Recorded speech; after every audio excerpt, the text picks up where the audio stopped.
Nggak ada orang sukses yang instan. Cuman balikan telapak tangan dapat, tidak. Kata Allah, lihat orang-orang dulu. Lihat orang-orang hebat dulu. Bagaimana mereka bisa kaya, bisa sukses, bisa punya posisi.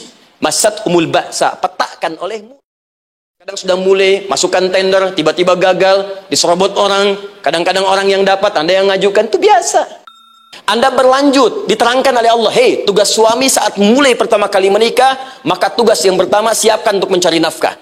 Bagaimana caranya ya Allah? Diturunkan oleh Allah. Satu, jangan takut kehilangan rizki. Jangan pernah mencuri. Jangan pernah ngambil punya orang. Karena punya kamu akan saya berikan sempurna. Kamu ngambil punya orang, maka kamu akan menyulitkan diri sendiri. Itu akan dikembalikan pada yang berhak.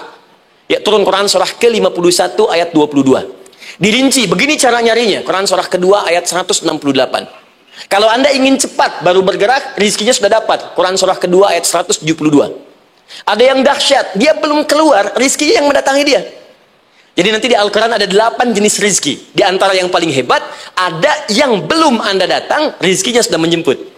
Ada orang mendatangi rizki, ada rizki mendatangi dia.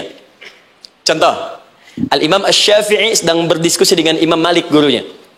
Kata Imam Asy-Syafi'i, Syekh, rizki itu mesti saya cari dulu, baru kita dapat.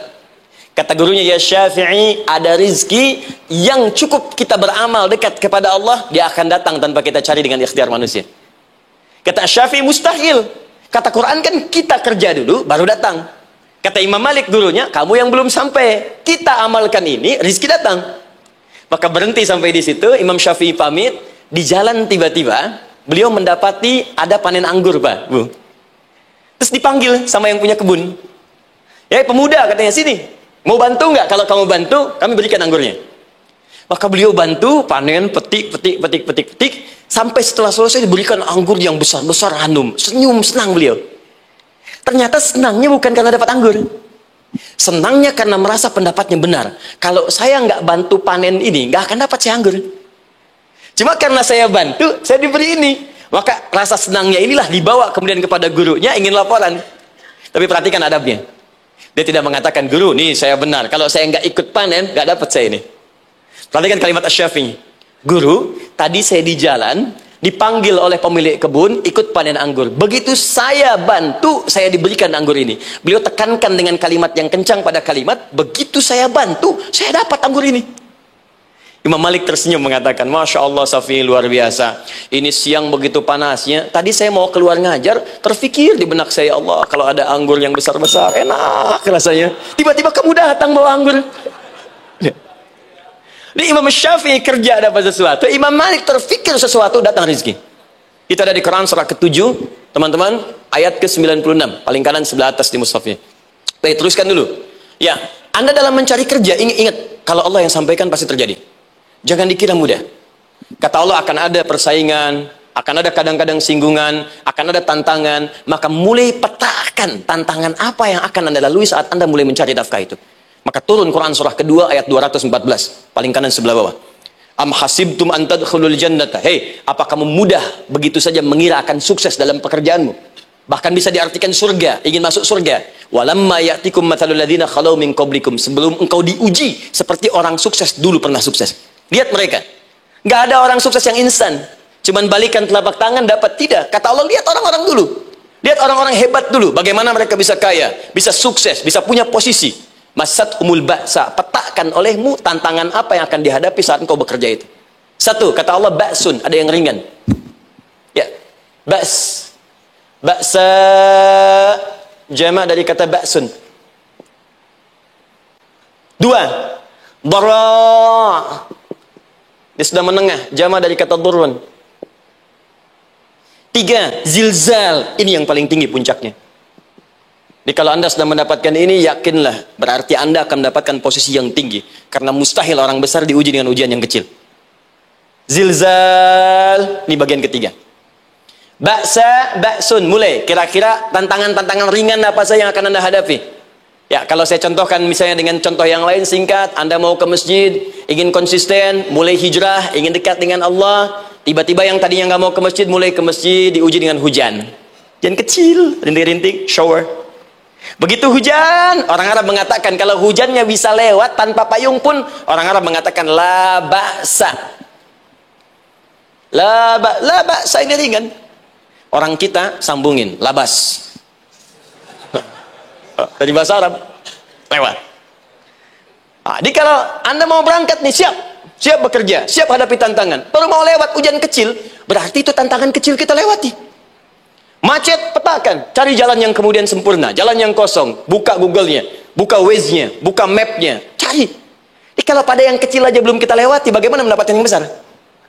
Anda mau ke masjid, dikasih hujan kecil, mau berangkat gak jadi.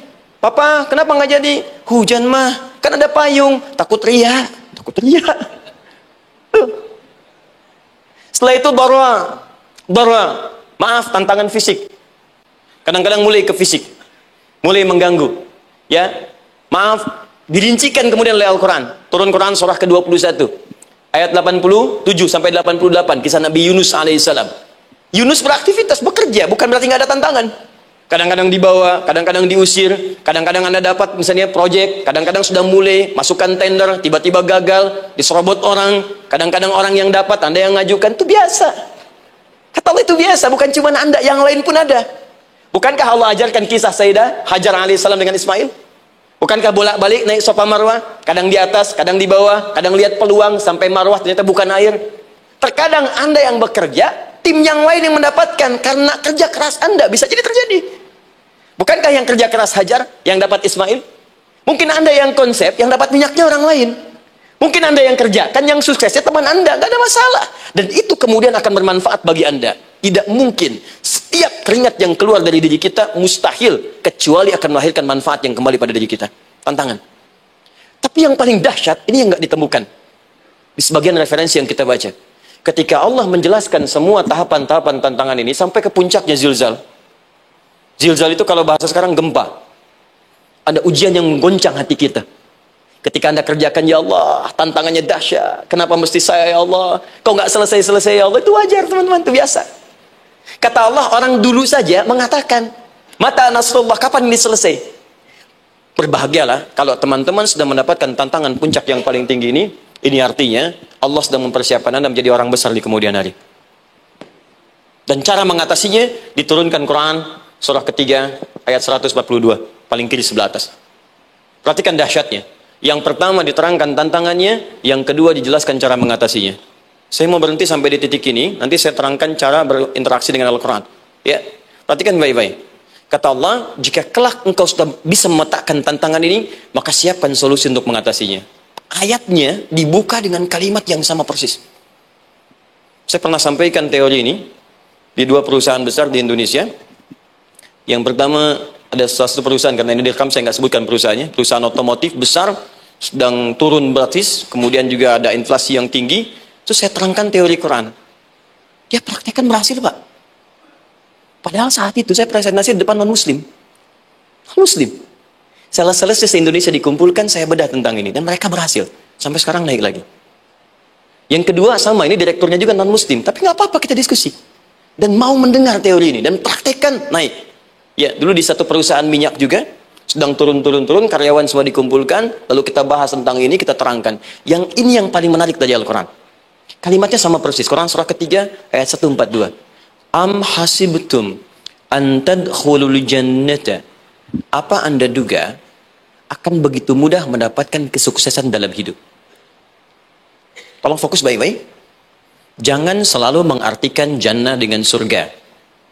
Karena asal kata jannah itu artinya kesuksesan, kebahagiaan yang belum tampak. Surga, kenapa disebut dengan jannah? Karena itu puncak kebahagiaan kita yang belum nampak sekarang. Saya kasih rahasia ya. Ini antara kita saja nih.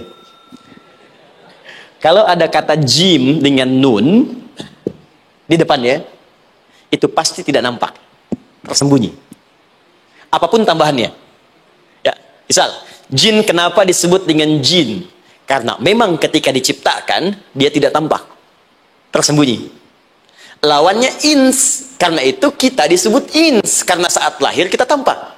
18 kali disebutkan dalam Al-Quran. Ya ma'syaral jinni wal ins. Wa ma khalaqtul jinna wal ins. Jadi jin disebut jin karena memang fitrahnya tersembunyi. Nggak nampak.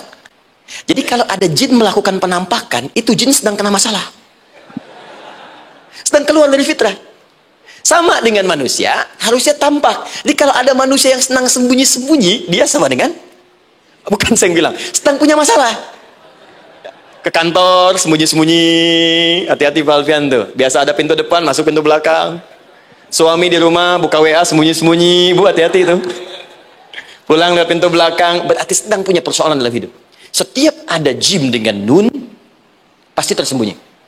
Ibu punya janin, rahim, dalam rahim ada janin. Kenapa disebut dengan janin? Jim, nun, ya, nun. Karena sosok itu belum nampak dalam pandangan kita.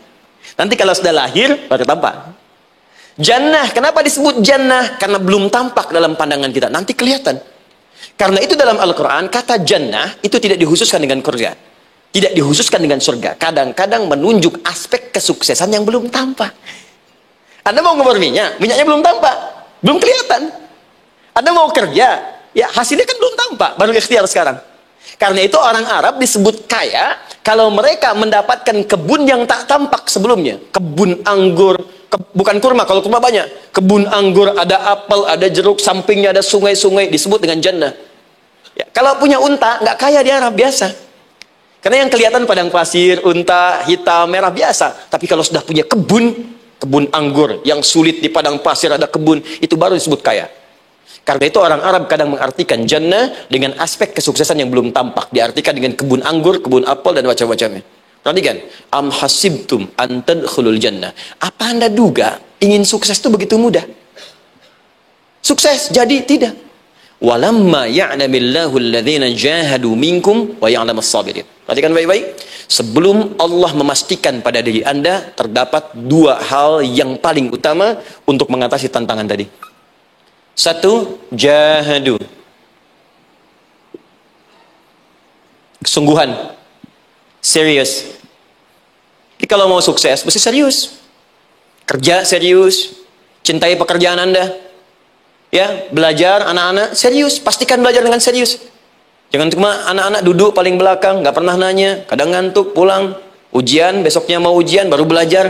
Ya, sistem SKS, sistem kebut. Ya, kadang-kadang sejam, Bu, Pak. Saya pernah ada orang di luar ngadu waktu di Libya, Ustaz, gimana ini orang Indonesia? Kenapa? Saya belajar 3 bulan. Besok mau ujian. Teman antum orang Indonesia pinjam catatan saya baru semalam. Dia dapat 8, saya 7,5. Anda belum tahu sistem SKS tuh. Baik, kan? Tapi itu bukan solusi. Begitu ujian selesai, ilmu lupa. Itu poinnya. Jadi kalau hanya sekedar ilmu dipakai untuk ujian, pada prakteknya nggak akan terpakai. Ini banyak anak sekolah sekarang hanya belajar untuk ujian saja. Padahal kalau dipraktekkan, kadang kaitan dengan agama tinggi, Bu, Pak. Fisika itu dengan agama itu tinggi. Gaya F1 sama dengan F2, gaya gerak sama dengan gaya dorong. Gaya sedikit, maka keluarnya sedikit. Pukul kencang, bunyinya kencang. Imannya kalau kuat, amalan jadi banyak. Iman sedikit, amal pun sedikit. F berbanding lurus dengan P, hukum Pascal. Gaya berbanding lurus dengan tekanan. Masuk bab akhlak. Makin banyak gaya, makin banyak tertekan. Nah, itulah. Gaji 5 juta, gaya 10 juta, kan? Ini serius. Serius. Di divisi apapun Anda, saya 3 sepekan lalu lah takziah ke tempatnya yang Habibie, terus diminta tausiah di sana.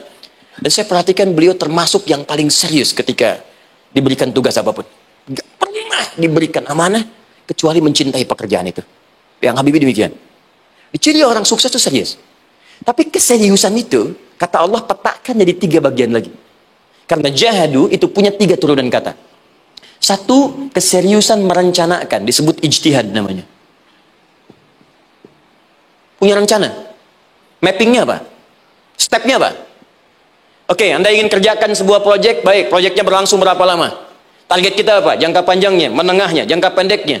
Kemudian apa tantangan yang akan dihadapi di setiap tahapan-tahapannya? Selesaikan. Bahkan saking pentingnya tahap perencanaan ini ditunjukkan oleh Allah langsung lewat sholat.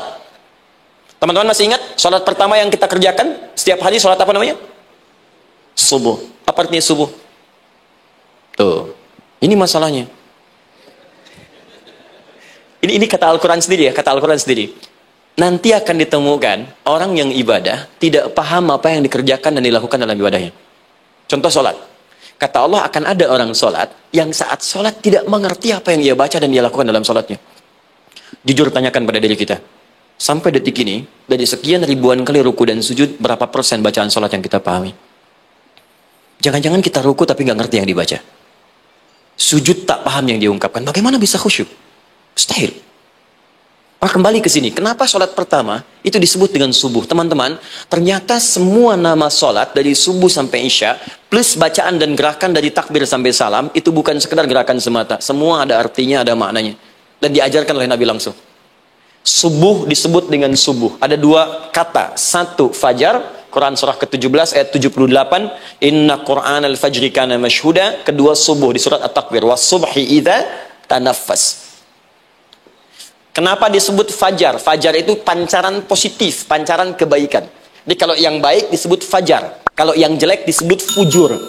Fujur ada di Quran surah 91 ayat 7 sampai 8. Wa nafsi wa ma sawwaha fa'alhamaha fujuraha wa taqwaha. Fujur itu rambatan, gelombang buruk yang muncul dari nafsu.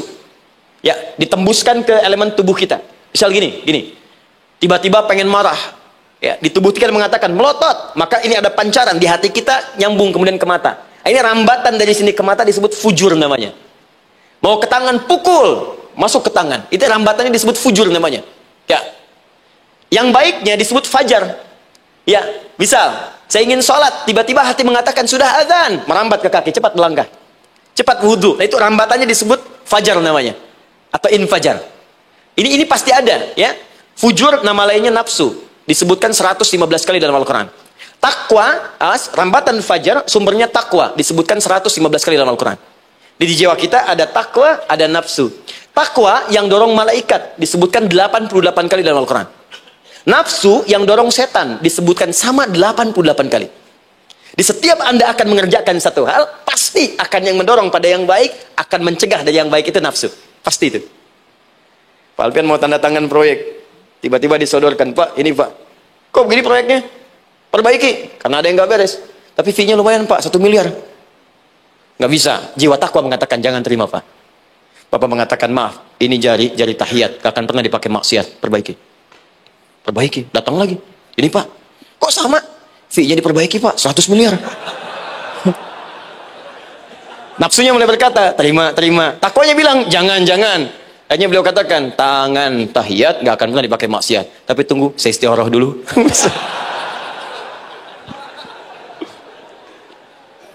Nah, waktunya, ini salatnya disebut fajar. Kenapa disebut fajar? Karena saat kita tidur, terus dengar suara azan, Allahu Akbar, maka memancar dari iman kita, rambatan untuk merespon suara itu. Bangun kita untuk menunaikan salat. Waktunya disebut subuh. Kenapa disebut subuh? Dari kata asbah. Asbah itu artinya yang siap dengan rencana.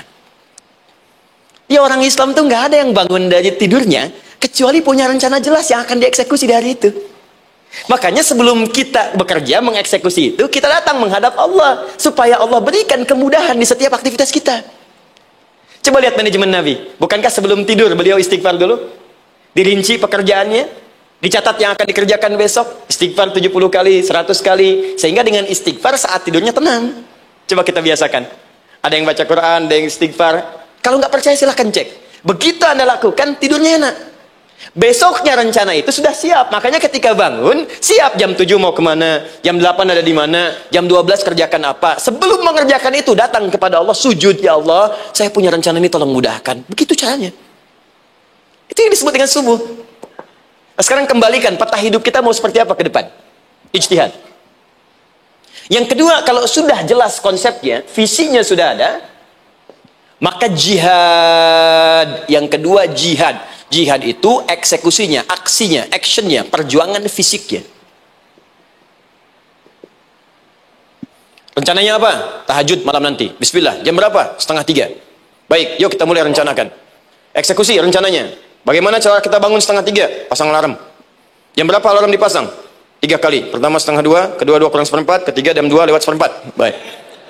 Alarm pertama untuk mematikan alarm kedua. Alarm kedua matikan alarm ketiga. Ketiga siap-siap. Baik. Siap bangun. Jihad. Ini penting ya. Jihad itu jangan dipersempit maknanya kepada situasi peperangan saja, tidak. Banyak jihad itu luas sekali medannya. Karena jihad itu perjuangan fisik.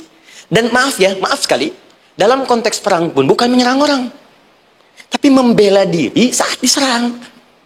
Di Islam itu bukan agama ekspansi. Cek di sejarah, nggak ada Islam menyerang. Yang ada itu membela diri saat diserang. Atau saat orang lain dizalimi dan kita diminta untuk terlibat, kita membantu. Ini bukan dalam konteks sekarang yang banyak dibincangkan, tembak orang, bom orang, nyerang orang, bukan. Itu waktu kejadian bom Tamrin itu pertama, saya di Lampung posisinya. Itu begitu meledak, keluar. Pertanyaan pertama Pak di Majelis Taklim, Ustaz, apakah bom di Jalan Tamrin termasuk jihad fisabilillah? Saya bilang, Pak, sependek pengetahuan saya, jihad fisabilillah itu jihad di jalan Allah, bukan di Jalan Tamrin. Kaidahnya beda. Nah, misal mencari nafkah itu jihad. Cari nafkah jihad. Quran surah keempat ayat 34, paling kiri sebelah atas. Tugas pertama ketika menikah, kata Allah, ar-rijalu qawwamuna 'alan nisa. Setiap lelaki itu diminta oleh Allah untuk mengatur bagian rumah tangganya. Jadi pemimpin di rumah tangganya. Ya bima faddalallahu ba'dahum 'ala ba'din, karena diberikan kemampuan untuk memimpin. Di pemimpin itu ada di suami. Dan ciri khas pemimpin, Bu, biasanya ciri khas pemimpin apa, Bu?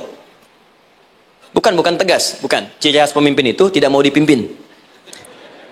Makanya kalau ada sesuatu, masukkan lewat usulan, jangan beri saran. Kalau saran susah, itu pemimpin. Baik, tapi yang paling luar biasa kata Allah, perhatikan kalimatnya indah sekali. Wa bima anfaqu min amwalihim. Saya berikan tugas untuk mencari nafkah. Ketika seorang lelaki bertugas mencari nafkah, ingat ya, konteks apapun, kalau perempuan nanti bekerja bukan nafkah poinnya. Bisa hobi, ya, bisa aktivitas, tapi nafkah kalau sudah menikah itu ada pada suami. Perempuan tidak. Kalaupun tidak dilarang perempuan bekerja, tidak. Sayyidah Aisyah mengajar, ada yang para sahabiah jadi perawat, ya, ada yang pengajar. Banyak dulu sahabat Nabi yang perempuan mengajar. Ya, kan ada pelajaran-pelajaran khusus perempuan.